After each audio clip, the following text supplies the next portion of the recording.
Hi, my name is Vickie, and I'm in here today with Dr. Sylvain, who recently did an evaluation on the veins in my legs and determined that I had some of the spider veins that could be easily treated here in her office. So I'm here today with Dr. Sylvain to receive treatment for my spider veins.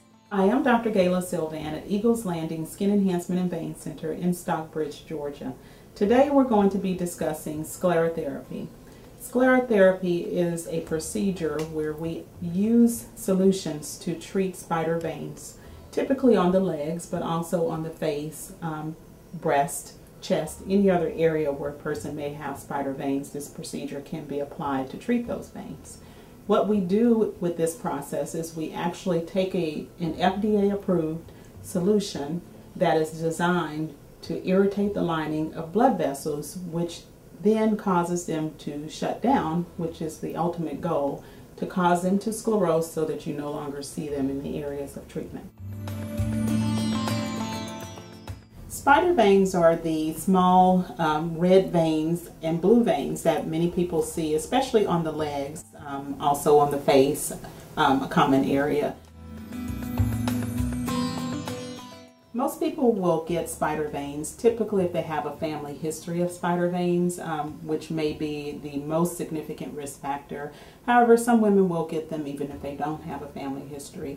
Pregnancy, because of the increased blood volume, the very high levels of hormones, the pelvis pushing down on the legs, can typically result in spider veins as well as varicose veins.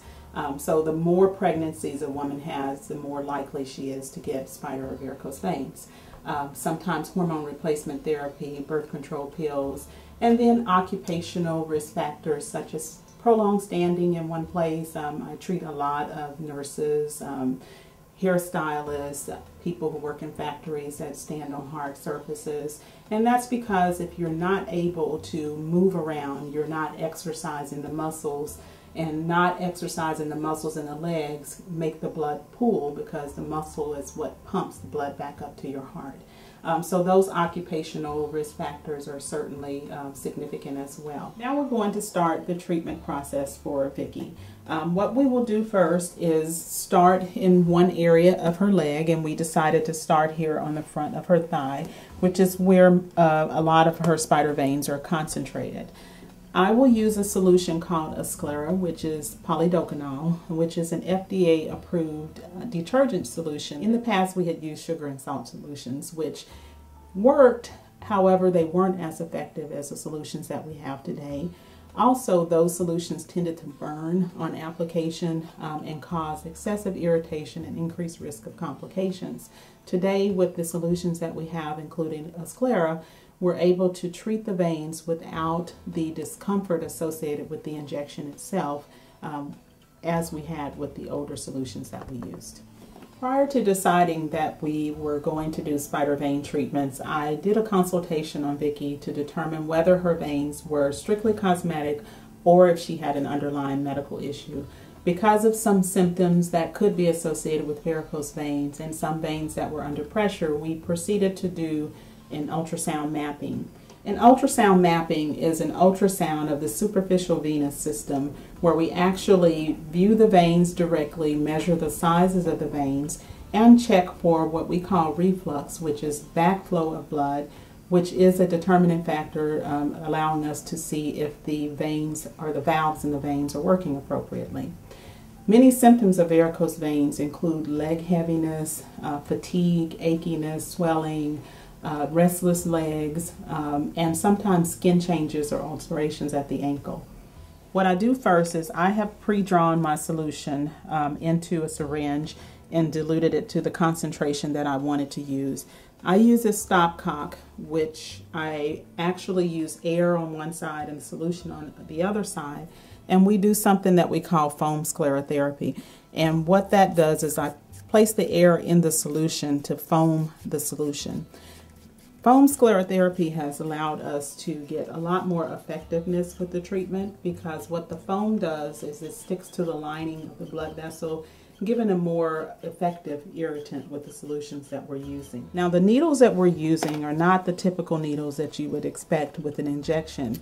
These needles are very tiny. If you can see, that needle is hair fine. And because it is hair fine, we really get a more comfortable treatment process, and we're able to treat very, very small spider veins. So now what I will do is take alcohol and wipe the area that I will be treating, just to get the lotions, oils, debris off of the skin. Then I will determine which area that I will start my treatment. So once I start the treatment, I will go into an area, into the spider vein, and get my needle right there. And as you see, when I inject, the solution pushes the blood out of that area that I'm treating. So those veins that were there are gone. As you can see, these veins are all connected. So when I injected here, it covered this entire area. A lot of people are concerned because they feel that you may have to inject each and every vein, but that's not the case because they are connected. You inject an area. So what I will do is go to a different area here and do the same thing and push the blood out of that vein. As you can see, it's being pushed out. And now that area is sufficiently treated, so I've treated that entire area. And then I will keep moving on and go to a different area. We'll come right here.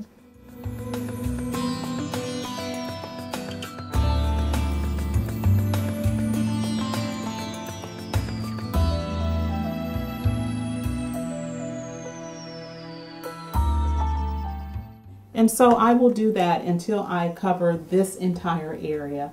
Then I will move on to a different location. And what we do in a cosmetic sclerotherapy session is I cover the front and the back of both legs at this session. And then almost always the person will need a second treatment in 4 weeks. And that's because the solution will spread to some veins and close them down completely or partially. But then some veins will still be present that didn't get enough solution, and we have to repeat the process in 4 weeks to finish them off. The treatment was not uncomfortable at all. It just felt like a small needle prick. It didn't feel like a shot or anything like that. It was just a very a light prick in the skin. It was not uncomfortable, and I hope to have great results from this treatment.